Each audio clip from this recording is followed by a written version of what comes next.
Hi friends, ఎలా ఉన్నారు అందరూ? Welcome to DD vlogs. ఈరోజు నేను మీకు మా గ్రామంలో ఎంతో వైభవంగా జరిగే ఎల్లమ్మ అమ్మవారి పండగ గురించి చెప్పబోతున్నాను. ప్రతి సంవత్సరం భక్తి, సంప్రదాయం, ఆనందాల నడుమ ఈ జాతరను ఘనంగా నిర్వహిస్తాం. ఎల్లమ్మ తల్లిని మా గౌడ కులస్తులు తమ ఇంటి ఆడపడుచుగా, కష్టసుఖాల్లో అండగా నిలిచే దేవతగా భావిస్తారు. జాతర రోజున మా గౌడ కులస్తులు రంగురంగుల పందిరి, తోరణాలు అలంకరించుకుంటారు.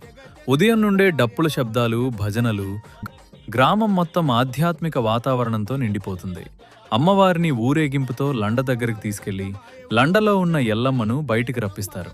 ఇది పండుగ మాత్రమే కాదు, మన సంస్కృతిని, సంప్రదాయాలను తరతరాలకు అందించే ఒక గొప్ప ఉత్సవం.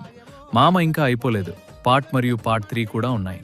ఈ వీడియోలో 1000 కండ్ల బోనం, సాయంత్రం పోచమ్మ గుడికి వెళ్లడం, పుట్ట ఎల్లమ్మ దగ్గర సన్నివేశాలు, ఎల్లమ్మ జరిగిన పెళ్లి, నాగవల్లి, గావు పట్టడం లాంటివి ఉన్నాయి. మిస్ కావద్దు అంటే సబ్స్క్రైబ్ చేసుకుని ఫాలో కొట్టుమావా.